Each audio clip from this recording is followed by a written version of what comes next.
Welcome to another edition of the Law and Gospel Devotional. My name is Erick Sorensen, and each Tuesday I gather with you to look at God's two words from all of the Scriptures. And just like last week, this week we're going to be looking at the book of Revelation because it is one of the lectionary texts for this upcoming Sunday. We're going to dive into it. And as I pointed out to you last week in our devotion, I have come to love this book, because it was written initially to be a tremendous source of encouragement to the church in the first century, and I believe it still very much functions like that today, folks. I think the point of the book is to encourage Christians to hang on, because the end of the story tells us who wins the victory. Spoiler alert, God does. Yes, I know you knew that, but our passage today depicts, just what it will look like when God does win the victory. So let's go ahead and dive in to, basically three stages to the very end of the world, and that is a great battle, a great judgment, and a great renewal. A great battle, a great judgment, and a great renewal. So first of all, as I said already, this passage is all about the end of the world as we know it. Revelation 20, verses 7 through 21, verse 7. Now, little context that we need to have before we understand what is written for us in our passage. In the preceding passage, Revelation 20, verses 1 through 6, what is depicted for us is what we call the millennial reign of Jesus Christ, or the 1,000-year reign of Jesus Christ. Now, there has been much ink spilled throughout church history about how we are to understand this 1,000 years. Essentially, it boils down to one camp saying this is going to be a literal 1,000-year period of time before the end of the world happens, in which Jesus rules on a throne. There's another school of thought, though, and I would argue the historic school of thought, the school of thought that has been the norm throughout all of church history, with some outliers, but generally speaking, it has been the agreed upon view, which is that the 1,000-year reign of Jesus Christ is, number one, meant to be understood symbolically, representing just a long period of time. Reasons for that, at least partially, is because, 1,000 years is a number that is used symbolically throughout the Scriptures in places like the Psalms and in Peter's epistles to depict a long extended period of time that's not necessarily just 1,000 years. As the psalmist says in one part, to the Lord, a day is like 1,000 years, and 1,000 years is like a day. The point there is that the 1,000 years is used symbolically to depict a long period of time, or an indefinite period of time. The second major reason that this 1,000-year reign is understood by some, including me, is that Jesus actually does reign now, and he's reigned ever since he ascended back to the right hand of God the Father to be seated next to him. He's reigned ever since. And so I believe, as many do, that this 1,000-year reign that is depicted for us in chapter 20, verses 1 through 6, is actually something that we're living under now. That means that we've been living under it now for almost 2,000 years. Yes, I do believe that is the case. I believe that's the most understandable reading of the passage, especially in the context of the rest of the book of Revelation, and for that matter, the rest of the Scriptures. Now, what's important about this millennial reign? There's a lot that's important about this millennial reign, but one of the most significant factors that we're told is that when Jesus ascended to the right hand of God the Father, that Satan was bound or imprisoned during this time. Not completely, as we'll see, but he was bound, that he right now is bound to some extent. Now, you might be saying, how in the world can you hold that point of view when you see all the evil and destruction around us in the world? Well, I'll get to that in just a little bit. But first, let's dive into our passage. Revelation 20, verse 7. It says, quote, "And when the 1,000 years are ended, Satan will be released from his prison and will come out to deceive the nations that are at the four corners of the earth, Gog and Magog, to gather them for battle. Their number is like the sand of the sea." So a massive, massive, massive military force. "And they marched up over the broad plain of the earth and surrounded the camp of the saints in the beloved city," just like the orcs do in our GIF here. So What do we have depicted for us? Again, a great battle. What do we have depicted is Satan being bound in the beginning of chapter 20 for this 1,000-year period, for this long length of time ever since the ascension of Jesus. And yet, the reason I say that, yes, he has been bound this whole time is because, well, just because one is bound or imprisoned doesn't mean that they can't be powerful, that they can't wreak havoc on the world outside of where they're bound. And certainly that would account for all the evil and all the problems that we've seen over these last 2,000 years of Jesus' reign. Yes, Satan is not as powerful as maybe he would want to be. He's not as free as maybe he was at one time. But he still has wreaked havoc on the world. He can still call the shots with all of his demonic hordes being sent out into the world. That's true. Nevertheless, before the end, he'll be released for one last battle, using what is called Gog and Magog.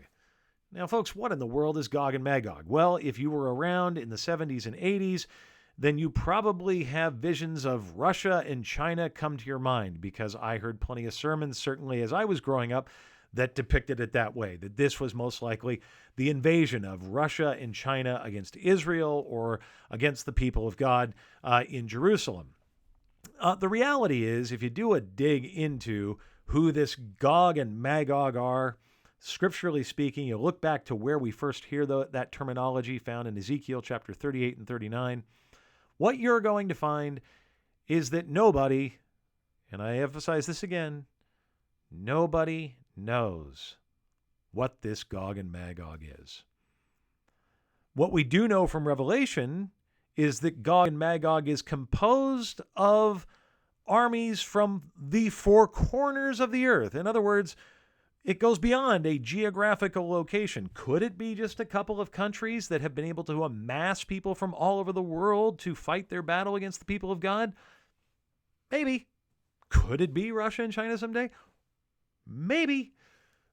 But the reality is we don't know who Gog and Magog are. We just know that they represent a horde of people that have been deceived by the devil into allying themselves against the saints of God. That's what we know will compose the opponents of God's people in the last battle to come.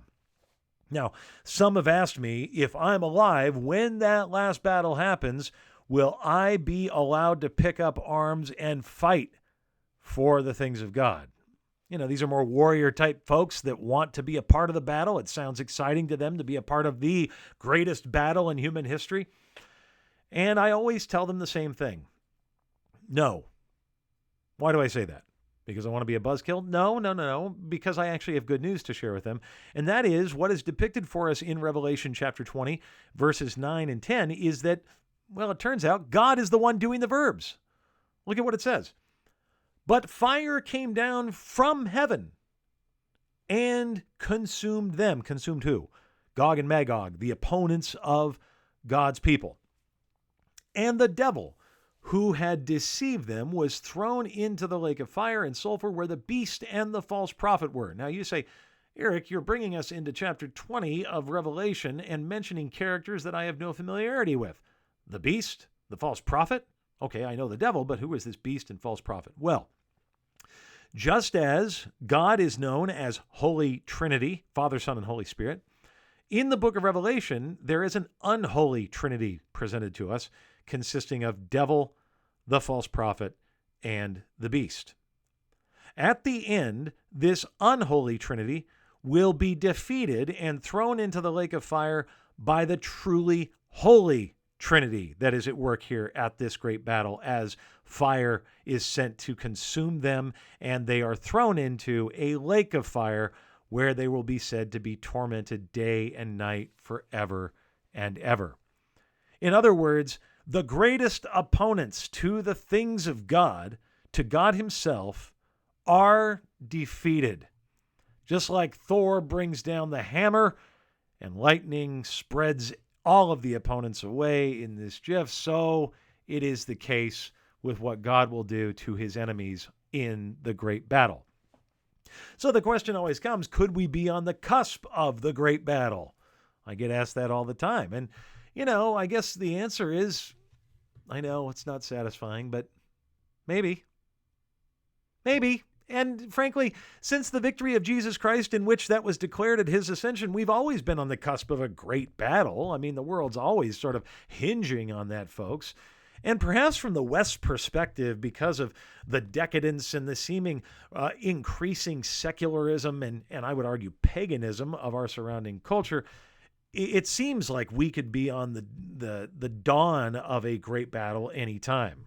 If you read the newspaper enough, sorry, I shouldn't reference the newspaper. No one reads that anymore. If you watch the news enough, on cable news especially, or if you get on the internet, heaven forbid, and start reading the news, you might be convinced that, well, the world's going to hell in a handbasket and it's only a matter of time before there's this great sort of Armageddon-like battle. But I would caution you against going there too quickly. And the reason I caution you is because we must remember that the world is larger than the West. Yes, the West may seem to have its troubles right now. But folks, the truth is God's kingdom is expanding in new places like never before in human history. Places like Africa and South America and China. The kingdom is growing by leaps and bounds in ways that no one ever saw coming. And so even as from our perspective in the West, we might look at things and go, oh my gosh, we must be headed for Armageddon. In those places, it may look like they're heading closer and closer to heaven than they ever have before. So it's all a matter of perspective. Could we be on the cusp of the great battle? Sure. But could I have said that in the first century? Sure. That's the way it goes. We've been in these last days ever since the ascension of Jesus Christ. Okay, so now we've gone over the great battle and what it will look like. It's actually pretty short and simple. It's not too dramatic. Now we get to the great judgment. And here depicted for you is a picture of a bunch of mafioso being imprisoned and yet in court all together. I just find it interesting that they just try all these people at the same time. Well, in the same way, the judgment is kind of depicted like that, what is known as the Great White Throne Judgment. It says, verse 11, "Then I saw a great white throne and him who was seated on it. From his presence earth and sky fled away, and no place was found for them. And I saw the dead, great and small, standing before the throne, and books were opened. Then another book was opened, which is the book of life." Don't forget that line, folks. "And the dead were judged by what was written in the books, according to what they had done. And the sea gave up the dead who were in it. Death and Hades," Hades the place of the dead, "gave up the dead who were in them. And they were judged, each one of them according to what they had done. Then death and Hades were thrown into the lake of fire. No more death. This is the second death, the lake of fire. And if anyone's name was not found written in the book of life, he was thrown into the lake of fire." So, we're told earth and sky flee away. And what will happen? The world, every person who stands before God in it of themselves, will be exposed. Every vile thought one has ever had, every slanderous, gossipy word one has ever spoken, and every action one has ever done is known and will be shown, will be revealed. No matter how outwardly righteous one may appear, the truth will be known about all, and all will be shown to be, in fact, unrighteous in it of themselves. Now, the natural instinct is to think, well, okay, I know there's going to be a judgment, but of course God will see that my good has outweighed my bad, and that'll get me in. But folks, never in Scripture is God presented as grading on a curve. In fact, the grade is pass-fail. It's righteous or unrighteous. And since the prophet Isaiah tells us in 64 verse 6 of his book that even our good deeds are like filthy rags before God, naturally, in and of ourselves, we have no chance. In and of ourselves, if we decide to stand before God with our own works, with our own words, with our own thoughts, we are doomed. No other way around it. We are doomed, all of us, every single human being who's ever existed, doomed. That is, unless there is another book that trumps the books that list all of our failures. Thankfully, John tells us there is another book. He calls it the Book of Life. In another passage in Revelation, it's called the Lamb's Book of Life, who was slain before the foundation of the world. And in that book, the names of all those who have been declared fit, aka righteous, all of those who have been declared worthy through faith in Jesus Christ, will inherit God's kingdom. They will not have their works held against them, but in fact their works are erased, replaced instead with the works of Jesus Christ himself. This is what it means when we talk about his righteousness being given to you or imputed to you. When the book of Romans tells us that we are reckoned as righteous before the sight of God, this is what it means. Because these have trusted in the Lamb's sacrifice to be sufficient for them, they have nothing to fear from judgment, because the judgment will be innocent, not guilty, fit for the kingdom of God. So that's what the great judgment will be like at the end of days. Now we finally get to the great renewal, which is what we've been looking forward to the whole time. And in our passage, you're going to see, just as the picture displays here, a merging, a renewal of heaven and earth, heaven combining with earth. It says in verse 1 of chapter 21, "Then I saw a new heaven and a new earth, for the first heaven and the first earth had passed away, and the sea was no more. And I saw the holy city." Quick note, the sea being no more. Why is that significant? All throughout the scriptures, if you look at the symbolism of the sea is the place of chaos and fear, even death. The sea is always referenced as something that's troublesome and scary to human beings. But in the new heavens and new earth, it's gone. As a matter of fact, it's depicted as being as calm as a sheet of glass before the throne of God. No more sea, no more chaos, no more instability. He continues, "And I saw the holy city, New Jerusalem," which is another way of saying the people of God, the church, "coming down out of heaven from God, prepared as a bride adorned for her husband." Yes, we know this is the church because all throughout the New Testament we are referred to as the bride of Christ. "And I heard a loud voice from heaven, from the throne, saying, 'Behold, the dwelling place of God is with man. He will dwell with them, and they will be his people, and God himself will be with them as their God.'" Finally, there will be a reunification of what we just got a hint at in the Garden of Eden. Remember, at that time, before sin came into the world, God walked in the midst of the garden with Adam and Eve. He dwelt with them. But when sin came, the separation came. A veil came that separated heaven and earth, that separated the things of God from the things of man. But now, at the end of all things, the renewal has taken place. And once again, God will dwell with his creation. God will dwell with man as a husband does his wife. And what's awaiting mankind as they stand before God? Well, the victory of God, which is really your victory and my victory, solely won for us by grace. It says at that time he will wipe away every tear from their eyes. and death shall be no more. Neither shall there be mourning or crying, nor pain any more, for the former things have passed away. And he who was seated on the throne said, Behold, I am making all things new. Also he said, Write this down, for these words are trustworthy and true. And he said to me, It is done.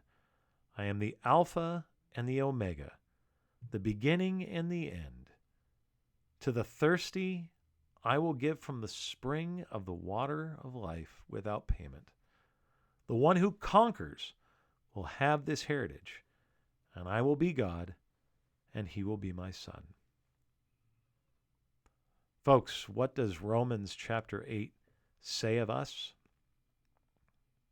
We are more than conquerors through him who loves us. So will you be numbered among the conquerors on that day? Well, through faith in Jesus Christ, I guarantee you will. You have a lot to look forward to. I have a lot to look forward to. And it's all won for us by the work of Jesus. Thanks be to God. Well, that's it for this week's devotion, folks. I hope, again, that that's an encouragement to you. I hope it gives you some clarity about the end of the world as we know it, and that it's not something that scares you or freaks you out, but in fact is something that you look forward to because you have every reason to look forward to it. It's good news. May that energize you this week as you go out into your various vocations to serve the world, to serve God and neighbor. God bless you, my friends. We'll see you soon.